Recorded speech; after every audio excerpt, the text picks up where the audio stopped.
are some better days. Fuck me, I'm looking in the mirror, so foggy, but I've never seen clearer. I don't really think anyone can save me, and honestly I'm not really sure I want saving. I like to be my own worst enemy. There's no risk if you don't try at anything, so I'ma just keep buying everything. See you in the next life, have to be a better me. I don't think that my head's on straight, gotta flip it and grip it and go and get an x-ray. What's wrong with me? I just feel weight pushing on my chest and it squeezes till I suffocate. Better change my mindset, meditate. Ya, assalamualaikum warahmatullahi wabarakatuh. Selamat siang, sahabat Restu Jangkrik Lebak dimanapun sahabatku berada. Gimana kabarnya hari ini? Mudah-mudahan semua sahabatku dalam keadaan sehat walafiat tanpa ada masalah yang berarti, baik di kehidupan pribadinya maupun kehidupan usahanya.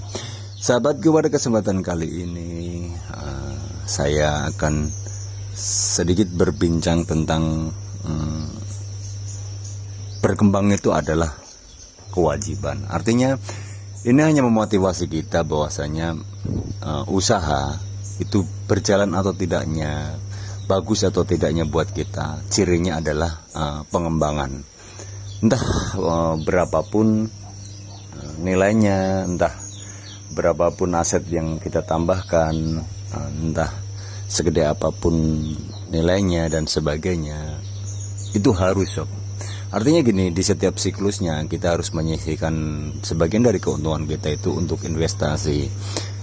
Investasi yang seperti apa sih? Artinya kita sisihkan misalkan untuk tambah kandang, untuk tambah peralatan dan sebagainya, untuk nabung buat bikin bangunan tempat box dan sebagainya. Itu adalah ciri sob. Ciri bahwasanya usaha kita itu memang berarti, artinya analisanya masuk buat kita. Karena memang begini, kadang-kadang usaha sejenis punya keuntungan yang sama dan sebagainya, dikelola oleh orang yang berbeda, itu bisa punya nilai akhir yang berbeda sob. Karena di situ ada kebutuhan keseharian, ada gaya hidup, ada banyak hal yang memang menyebabkan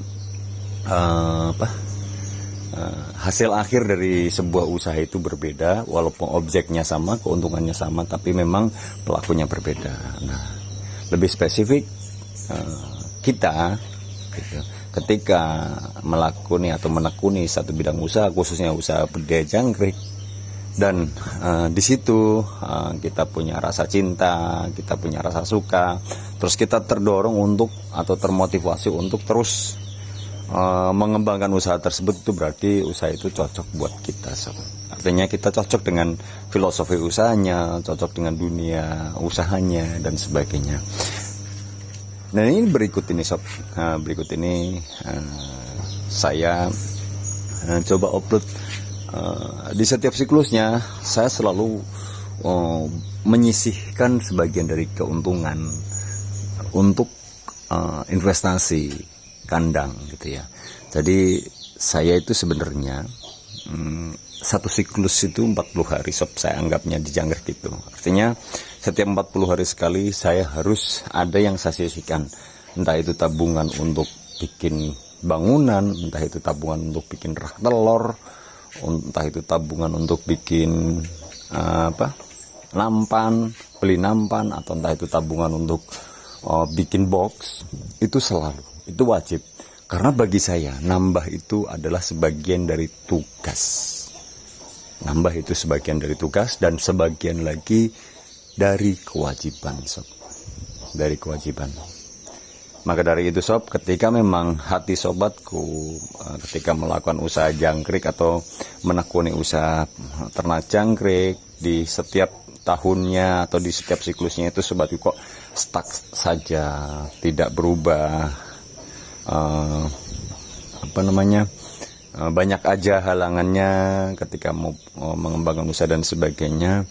Mulai sekarang perbaharui sob, perbaharui bahwasanya, fokuskan bahwasanya, tanya diri sendiri bahwasanya saya suka dengan profesi saya ini. Saya yakin usaha budidaya jangkrik ini punya analisis usaha yang bagus, mampu menjanjikan keuntungan yang baik, mampu berpeluang tumbuh besar dengan baik. Seperti itu sob. Seperti itu. Nah, ketika kita sudah meyakini itu, kita harusnya punya progres, punya niatan, punya rencana bahwasanya tahun ini saya harus nambah berapa kumbung, tahun ini saya harus gajian berapa dari usaha yang saya tekuni. Tahun ini kualitas hidup saya harus meningkat. Tahun ini anak saya harus terbiayai kuliahnya. Tahun ini anak saya harus terbiayai kuliah doktorna dari Jangkrik dan sebagainya dan sebagainya. Itu memotivasi kita, sob. Nah, ketika kita termotivasi oleh itu semua, berarti sebenarnya kita itu tanpa kita sadari bahwasanya kita itu sudah cinta. Kita itu sudah cinta sama usaha yang kita tekuni. Nah, kesananya modal utamanya cinta, modal keduanya knowledge, pengetahuan. Artinya pengetahuan itu nggak cukup, sob. Nggak cukup hanya kita pandai beternaknya saja, tanpa kita bisa mengakses sumber bahan bakunya maupun mengakses mitra gitu ya, mitra seperti peternak yang lain, hubungan dengan peternak yang lain, komunitas jangkrik pada umumnya, terus mengakses sumber makanannya, terus bagaimana kita membentuk pasarnya gitu ya. Percuma, artinya kita nggak cuma perlu terampil atau perlu pinter dalam pembesaran tok, sob. Usaha itu paket. Usaha itu bagaimana kita mampu mengakses semua hal yang memang menjadi pilar dari berkembangnya suatu usaha sendiri, sob. Gitu. Jadi buat sobatku yang sebagian memang kadang-kadang sudah berbangga kalau misalkan saya ternak jangkrik, nanam 0,5 kilo telur tapi bisa panen sampai 70 kilo jangkrik atau bahkan 90 kilo atau bahkan 1 kintal. Kalau hanya berbangga dengan pinternya teknis kita di seputar pembesaran toh, ya percuma. Kita harus bisa mengakses kan, sob.